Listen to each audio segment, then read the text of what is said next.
Ils sont durs au mal. C'est comme ça qu'on les décrit. Tu sais, ces patients des classes dites populaires. Ouvriers, employés, agriculteurs. Ceux qu'on retrouve en bas de l'échelle sociale. Pour eux aussi, c'est une valeur, une fierté. Dans les quartiers d'ouvriers, faut serrer les dents.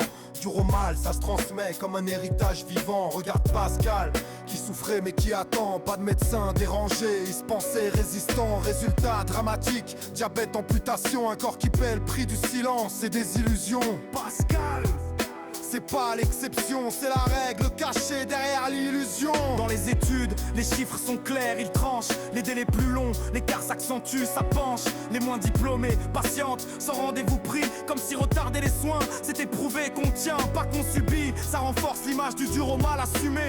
Celui qui encaisse, qui serre les dents sans jamais plier.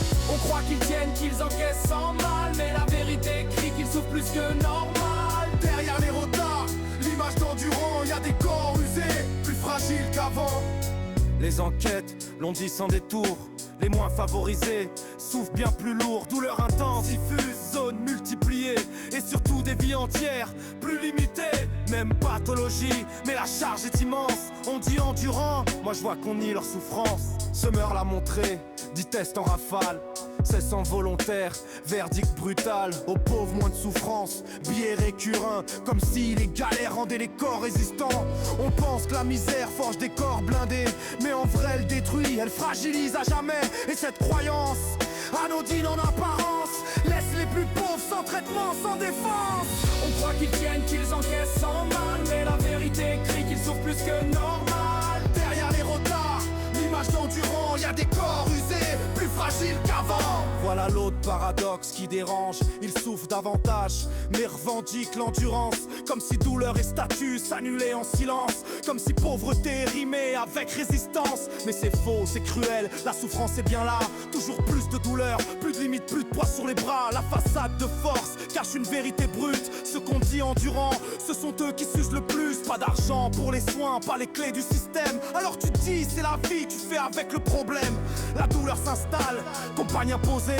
Pas de choix d'y échapper, juste apprendre à l'endosser. Les femmes, toujours à soigner les autres, enterrent leurs plaies, disparaissent sous la roche. Leur souffrance effacée, invisible au regard. Comme si s'oublier soi était la règle, un devoir. Plutôt que de s'avouer vaincu, ils préfèrent déclarer qu'ils sont au-dessus, qu'ils savent encaisser. On croit qu'ils tiennent, qu'ils encaissent sans mal, mais la vérité crie qu'ils souffrent plus que normal. Un cercle vicieux, un récit social qui transforme l'injustice en décor banal. Pour les classes favorisées, c'est un récit commode. Mettre à distance l'écart, essentialiser les codes. Dire eux sont durs au mal, c'est les croire insensibles. Naturaliser la souffrance, la rendre invisible. Pour les classes populaires, c'est une arme symbolique. Une dignité brandie dans des vies chaotiques. Pas le choix d'être en bonne santé, alors la survie devient identité. On croit qu'ils tiennent, qu'ils encaissent sans mal, mais la vérité crie qu'ils souffrent plus que normal. La douleur est sociale, un fait bien réel, un cri qu'on étouffe derrière un rituel. La douleur c'est social, pas juste médical.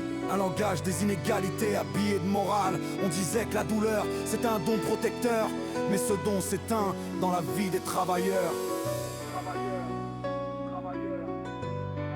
Je lui en balle.